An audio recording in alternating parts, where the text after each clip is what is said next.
hayya kai Allah danne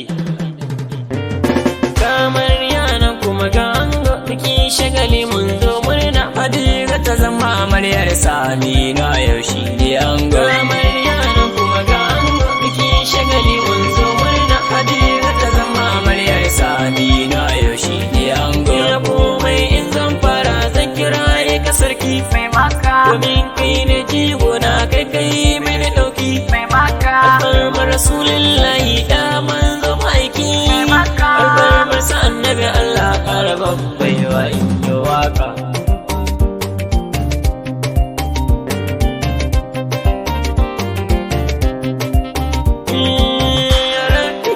salati kun sa manzo maiki mai maka da sa'ale da sahabbai masu kaunar sa manzo mai maka sahar wali na Allah suna son maiki mai maka ya rabbi ka sahar ni ebi ina son sa manzo mai maka maryana kuma ga ango biki shagali mun zo murna Hadiza ta zama amaryar Sani na yau shi ne ango ya marya ki saurare na kan ki zan bude baki kula da mijinki zaki har ki sanya shi shauki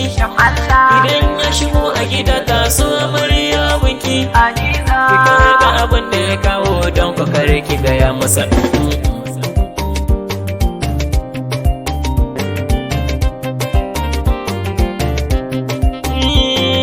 ga ki ta gidan manya kowa yana shaidarki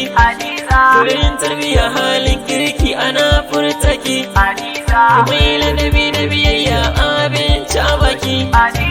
ki kula da shi tamkar yaro amarya yau shi ne jigo amarya nan kuma ga ango biki shagali mun zo murna Hadiza ta zama amaryar Sani na yau shi ne ango Aminu yau ga matar ka kai mata gata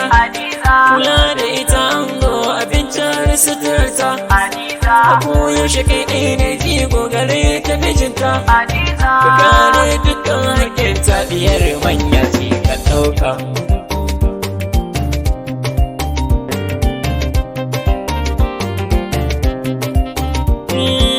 ango da amarya ga shawara abun ku ɗauka ku ɓoye sirrin junan ku a yi muku barka tarbiyya halayen ku ko guda ban shakka hakan zai saka in kun haihu ku samu da mai albarka maryanan kuma ga ango biki shagali mun zo murna Hadiza ta zama amaryar Sani na yau shi ne ango mai wakar ku ebini ne ni anan zan huta Allah da suke ta kira na kun ji dai manufata waɗansu su ce isa haka yan uwa kar ku manta Allah da a yau nan zan bar ku amarya da ango san barka maryanan kuma ga ango biki shagali mun zo murna Hadiza ta zama amaryar Sani na yau shi ne ango